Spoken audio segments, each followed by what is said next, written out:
In the kingdom of Fantasia, hidden away in a magical forest, was the oldest library in the entire world. Its shelves were filled with dusty, ancient books that held powerful spells and dangerous secrets. But there was a problem. A big, grumpy dragon guarded the library and wouldn't let anyone in. Now, this wasn't because the dragon hated books or stories. In fact, it was quite the opposite. You see, this dragon had once been a famous storyteller, traveling from town to town, sharing tales that made young and old gasp in amazement. But as the years passed, his voice grew weaker and his sight grew dimmer.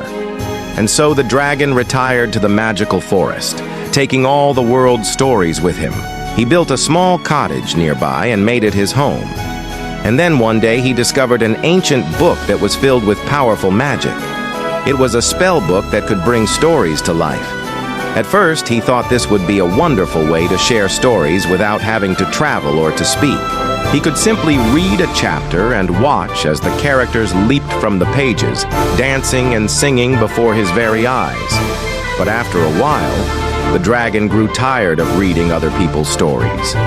He wanted to tell his own, so he performed a spell and trapped all the living stories inside his cottage. Then he built a massive stone wall around the library and vowed to spend the rest of his days alone. But one day, a little girl named Elara stumbled upon the library. She was a curious and brave soul who loved nothing more than a good book. As she approached the library, she heard a deep voice boom. "Begone, child, or I will breathe fire upon thee." Startled, Elara looked around, but she couldn't see anyone. Then she noticed a small hole in the wall, just big enough for her to crawl through. With a mischievous grin, she crawled inside. Meanwhile, the dragon was dozing off when suddenly he heard a small voice reading aloud. Curious, he opened one eye, then the other. Soon, he was sitting up, listening intently as Elara read about a princess who lived in a tower. Every time the dragon heard a particularly exciting line, he would gasp, causing Elara to giggle. After a few minutes, Elara finished the story, and the dragon couldn't help but feel a warmth spread through his chest. He hadn't felt this happy in centuries. Taking a deep breath, the dragon asked, "Who are you?" "My name is Elara, and I love to read," she replied with a smile. Just then, the dragon noticed a tear roll down her cheek.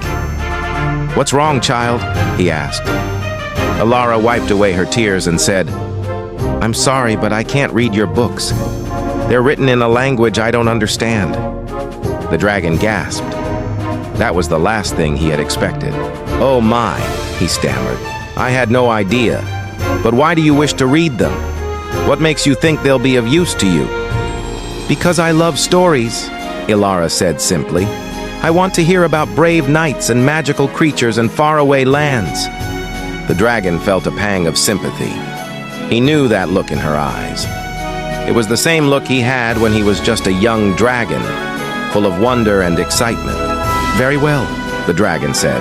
"I shall teach you my language, and then you can read as many books as you like." Elara's face lit up with joy, and she threw her arms around the dragon's neck. "Thank you," she cried. "You won't regret this, little one," the dragon said with a chuckle, feeling a warmth spread through his chest that had nothing to do with fire. And so the dragon began to teach Elara his language. Every day, she would come to the library, and they would read together. The dragon loved sharing stories with her, and Elara loved listening to them. They became the best of friends, and the dragon was no longer lonely. He had a reading partner, and together they spent their days lost in the magical world of stories. Thank you for coming along with us on this adventure. Don't forget to like and subscribe. Good night, little one.